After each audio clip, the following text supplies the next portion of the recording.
Si paling perdana. Kepala BP2MI Benny Ramdhani mengaku sudah pernah melaporkan sosok berinisial T yang diduga menjadi pengendali bisnis judi online di Indonesia kepada Presiden Joko Widodo hingga Kapolri Jenderal Listio Sigit Prabowo.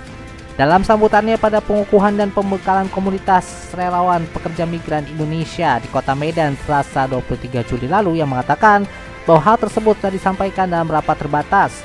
Ia bahkan menyebut Presiden dan Kapolri kaget usai diberitahu sosok inisial T yang berada di balik bisnis judi online di Indonesia itu.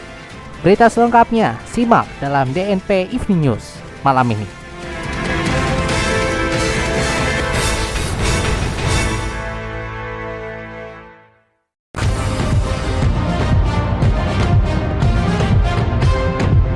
Selamat malam Indonesia, Andika Rizky Rehansyah kembali menghantarkan berita yang faktual dan terkini dalam DNP Evening News edisi Kamis 25 Juli 2024. Majelis Ulama Indonesia atau MUI resmi memecat 2 pengurusnya usai bergabung dengan organisasi Rahim. Belum resmi bersikap, namun Muhammadiyah disebut cenderung untuk menerima izin kelola tambang dari pemerintah. Serta PKB yang disebut dorong Ridwan Kamil maju di Pilgub Jabar berpasangan dengan Acep Adang Dewan Syuro.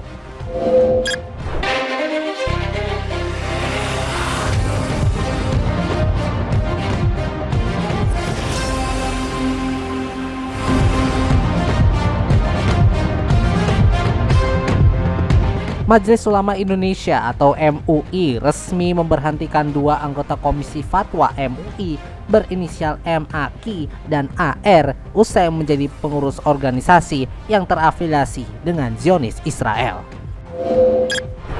MAQ dan AR telah dinonaktifkan sebagai pengurus MUI karena diduga kuat terlibat dalam organisasi yang terafiliasi dengan Israel. Sekretaris Jenderal MUI Amir Syah Tambunan mengatakan pemberhentian 2 anggota MUI tersebut diputuskan secara musyawarah mufakat melalui rapat pimpinan MUI pada Selasa 23 Juli lalu. Dalam keterangannya di laman resmi MUI, ia mengatakan bahwa mereka berdua sudah dilakukan proses sesuai dengan prosedur dan tahapan-tahapan berdasarkan pedoman dasar dan pedoman rumah tangga, peraturan organisasi dan kode etik MUI, sehingga pemberhentian keduanya sebagai pengurus MUI dipastikan telah sesuai dengan tata kelola organisasi MUI. Amir Syah menjelaskan keduanya telah dipanggil untuk diklarifikasi oleh tim Tabayun MUI setelah dinonaktifkan sebagai pengurus MUI. Tim Tabayun tersebut terdiri dari pimpinan dan anggota Komisi Fatwa MUI.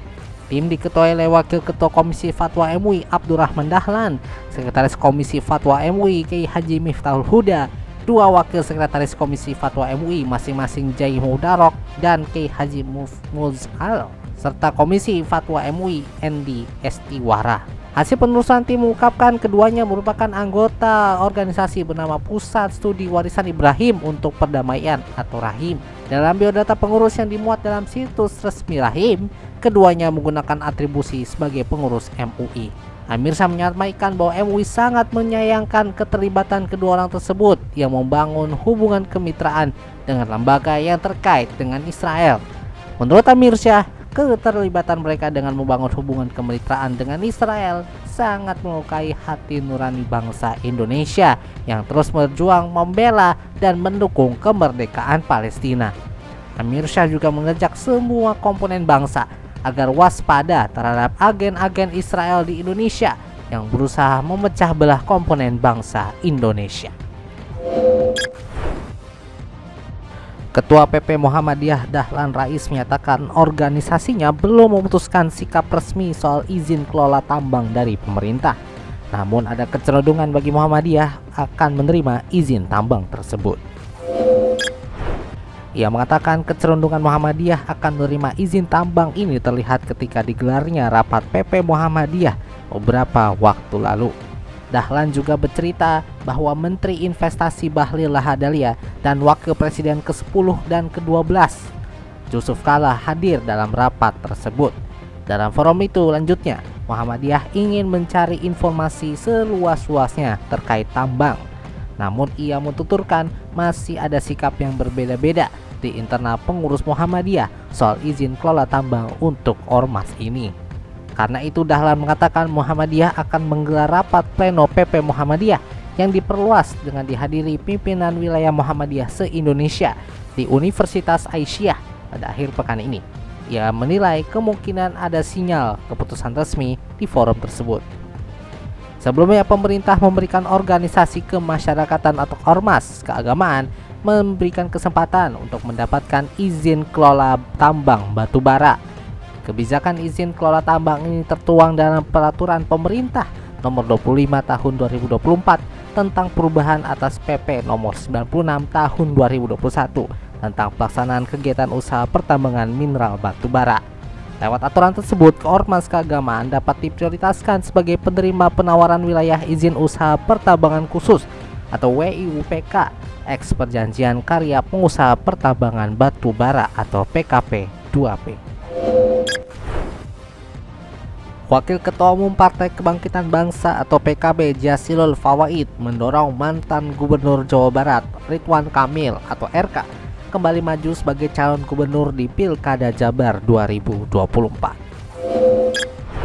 Dalam keterangannya di Hotel Sultan Jakarta pada Rabu 24 Juli lalu, Jasilul mengatakan pihaknya pun mendorong RK agar bisa berpasangan dengan Ketua Dewan Syuro PKB Jawa Barat Asep Adang Ruhyat.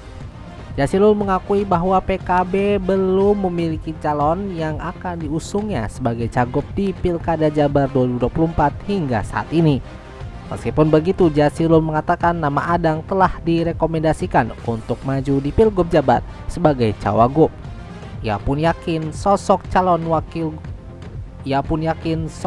calon gubernur yang berdampingan dengan Adang pasti berhasil merebut kursi Jawa Barat 1. Sebelumnya PKB sempat mendorong nama politisi P3 Sandiaga Salahuddin Uno untuk maju sebagai cagup di Pilgub Jabar 2024. Namun diakui PKB bahwa kans bagi Sandiaga untuk memenangkan Pilgub Jabar 2024 masih terlalu kecil karena elektabilitas politikus P3 itu yang belum kunjung baik.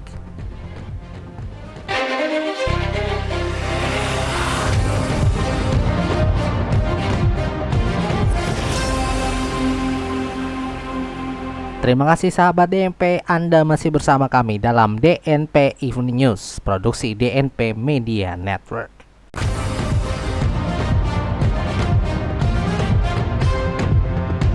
Staf khusus Menteri BUMN Arya Sinulinga buka suara terkait fenomena pengangkatan sejumlah orang dekat dari Presiden terpilih Prabowo Subianto menjadi komisaris BUMN. Pengangkatan sejumlah orang terdekat Prabowo sendiri memang tengah menjadi sorotan sebab fenomena itu terjadi meskipun Prabowo belum resmi dilantik sebagai presiden. Arya menjelaskan diangkatnya sejumlah orang dekat Prabowo sebelum pelantikan presiden merupakan bagian dari proses transisi pemerintah yang berkelanjutan. Adapun pengangkatan orang terdekat Prabowo dinilai selaras dengan penetapan manajemen BUMN selama ini, di mana Menteri BUMN bakal menunjuk individu dengan arah kebijakan selaras dengan pemerintah. Selain itu, Arya bilang sejak Erick Thohir menjabat sebagai Menteri BUMN, posisi komisaris perusahaan plat merah sudah kerap ditempati oleh individu-individu yang dekat dengan politik. Meskipun demikian, Arya mengklaim kinerja BUMN dapat tetap terjaga, ditunjukkan dengan setoran dividen total BUMN yang mencapai 81,2 triliun rupiah pada tahun buku 2023. Lebih lanjut, Arya menyebut operasional BUMN sendiri tidak terlepas dari politik, sebab kebijakan dan pelaporan hasil kinerja BUMN melibatkan Dewan Perwakilan Rakyat atau DPR. Sebagai informasi, satu persatu relawan yang mendukung Prabowo Subianto dan Gibran Rakabuming Raka pada Pilpres 2024 lalu ditunjuk menjadi komisaris BUMN. Masuknya relawan Prabowo Gibran ke holding BUMN dinilai sebagai bentuk balas budi Jokowi kepada pihak-pihak yang sudah memenangkan Prabowo Gibran sebagai presiden dan wakil presiden periode 2024-2029. Hal tersebut diungkapkan oleh pengamat politik Universitas Al-Azhar Indonesia, Ujang Komarudin, yang mengkritisi penunjukan sejumlah petinggi tim kampanye nasional atau TKN Prabowo Gibran menjadi komisaris BUMN. Kepala BP2MI Benny Ramdhani mengaku sudah pernah melaporkan sosok berinisial T yang diduga menjadi pengendali bisnis judi online di Indonesia kepada Presiden Joko Widodo hingga Kapolri Jenderal Listio Sigit Prabowo.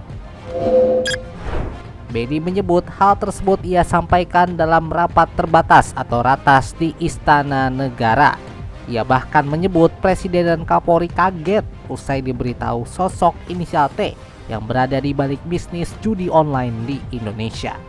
Benny menjelaskan sosok berinisial T tersebut berhasil terungkap setelah pihaknya mengusut kasus penempatan ilegal ke negara Kamboja. Hasilnya, kata dia, WNI yang berada di Kamboja kerap dipekerjakan dalam praktik judi online. Ia bahkan menyebut terjadi perubahan tren tingkat pendidikan dari korban penempatan ilegal ke Kamboja. Benny menyebut mayoritas korban di Kamboja merupakan lulusan SMA, S1 hingga S2. Benny mengatakan sosok berinisial T tersebut juga sudah dikenal secara umum.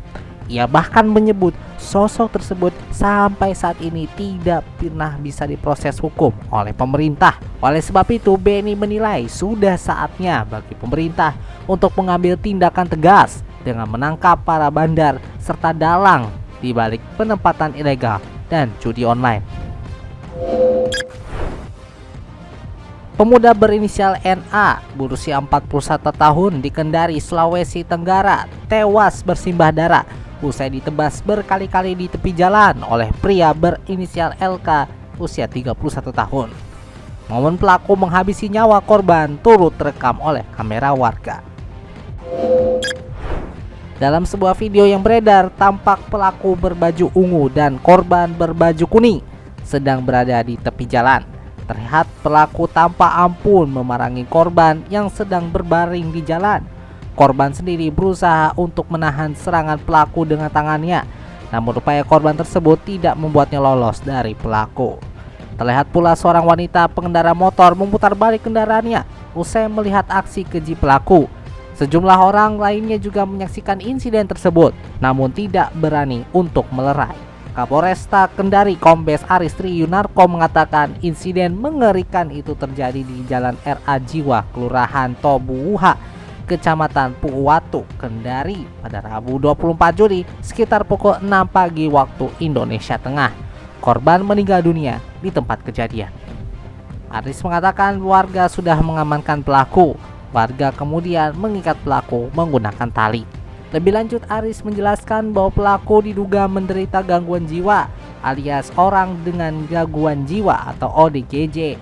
Hal ini berdasarkan riwayat penyakit korban.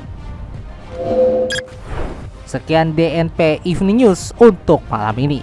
Kritik dan saran bisa Anda sampaikan melalui surel kami di redaksi @dnpmedianetwork.com. Dengarkan DNP Evening News setiap Senin hingga Jumat dimanapun Anda mendengarkan podcast ini, dan juga saksikan di kanal YouTube DNP Media Network. Berita faktual dan terkini lainnya juga bisa Anda akses melalui situs kami dnpmedianetwork.com/news. Wakili kerabat kerja yang bertugas, saya Andika Rizky Rahansyah. Terima kasih telah mendengarkan. Ini adalah DNP News, lebih informatif, lebih terinformasi. Selamat malam Indonesia.